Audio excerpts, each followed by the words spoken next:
Bonjour à tous, c'est Chloé, je suis ravie de vous retrouver dans un nouvel épisode de Cryptalk. Aujourd'hui, nous allons démystifier un terme que vous avez très certainement déjà entendu si vous suivez l'actualité des cryptos. Airdrop. Alors, qu'est-ce que c'est qu'un airdrop et comment ça fonctionne? C'est ce que je vous explique aujourd'hui. Allez, installez-vous confortablement, c'est parti. Cryptalk, c'est le podcast dédié à la crypto. Alors, chaque vendredi, où que vous soyez, embarquez-nous avec vous. Alors un airdrop, c'est un événement où une entreprise ou un projet crypto va distribuer gratuitement des tokens, des cryptos à certaines personnes. Le mot airdrop, ça signifie littéralement largage. C'est comme si on vous envoyait de la crypto directement dans votre portefeuille sans que vous ayez à dépenser quoi que ce soit. Alors vous allez me dire, mais pourquoi faire? Pourquoi une entreprise distribuerait-elle gratuitement des tokens? Eh bien, vous allez voir, il y a plusieurs raisons. Très souvent, et c'est la principale, les airdrops sont utilisés comme une stratégie de marketing. Un projet crypto a envie de se faire connaître, a envie d'attirer des utilisateurs ou encore augmenter la visibilité de son token, eh bien, il va pouvoir offrir des tokens gratuitement et ça va permettre d'inciter les utilisateurs, du coup, à s'intéresser au projet, à tester la plateforme et puis à en parler autour d'eux. Un airdrop, ça fait toujours beaucoup parler. L'un des avantages pour les participants, c'est donc, vous l'aurez compris, de recevoir des tokens gratuitement.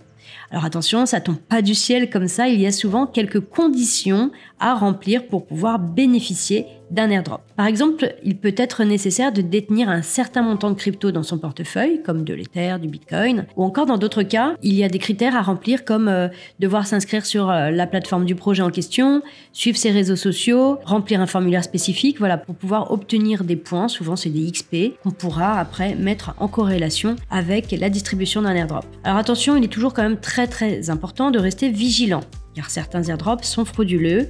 Comme dans tous les domaines, il y a des arnaques partout qui peuvent se cacher derrière de faux airdrops. Donc il est essentiel de ne participer qu'à des airdrops qui proviennent de projets sérieux et qui sont reconnus dans la communauté crypto. Donc faites un petit peu de veille avant de vous lancer sur un airdrop. Alors concrètement, comment ça fonctionne? Un airdrop légitime commence bien souvent par une annonce officielle de la part du projet. Ils informent les utilisateurs des critères pour pouvoir recevoir les tokens. Et si vous remplissez ces critères, vous allez recevoir vos tokens directement dans votre portefeuille une fois que l'airdrop sera effectué. Ces tokens peuvent être utilisés dans l'écosystème du projet ou dans certains cas, ils peuvent être échangés contre d'autres cryptos sur des plateformes de trading. La plupart du temps, les airdrops sont également utilisés pour récompenser ce qu'on appelle les early adopters.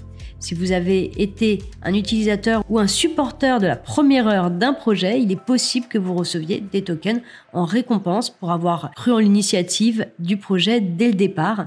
Et ça, c'est une manière pour les projets de remercier et puis de fidéliser la communauté. Maintenant, est-ce qu'il est intéressant et pourquoi il est intéressant pour les projets?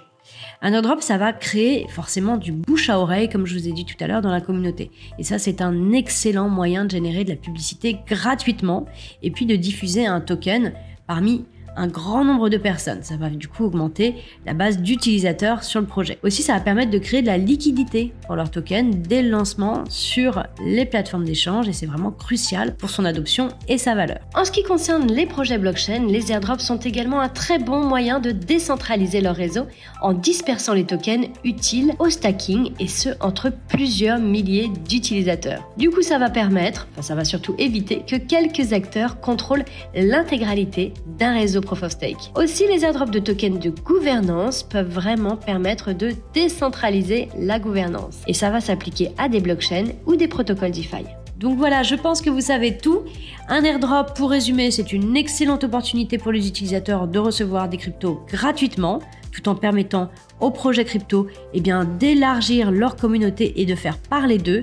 Donc au final, c'est un vrai win-win, finalement. Tout le monde est gagnant dans l'histoire, quand c'est bien fait, bien entendu. Mais comme toujours dans le monde des cryptos, la prudence est de mise, je ne le dirai jamais assez, vérifiez toujours la fiabilité d'un projet avant de participer et surtout ne divulguez jamais vos clés privées ou vos informations personnelles qui pourraient être sensibles. Donc un gros warning là-dessus. Je profite de ce podcast et surtout du sujet de ce podcast pour remercier toute la communauté autour de l'airdrop que nous avons mis en place pour Wiggle. Wiggle, pour rappel, c'est notre service de paiement crypto-euro. N'hésitez pas à télécharger l'application et vous rendre sur wiggle.fr pour plus d'informations. Voilà, merci beaucoup d'avoir écouté. J'espère que ce podcast vous aura plu. N'hésitez pas à liker, partager et mettre en favori si vous êtes sur une plateforme de streaming. Et moi, je vous retrouve la semaine prochaine pour un nouvel épisode. En attendant, très bon week-end à tous et surtout prenez soin de vous. Ciao, ciao!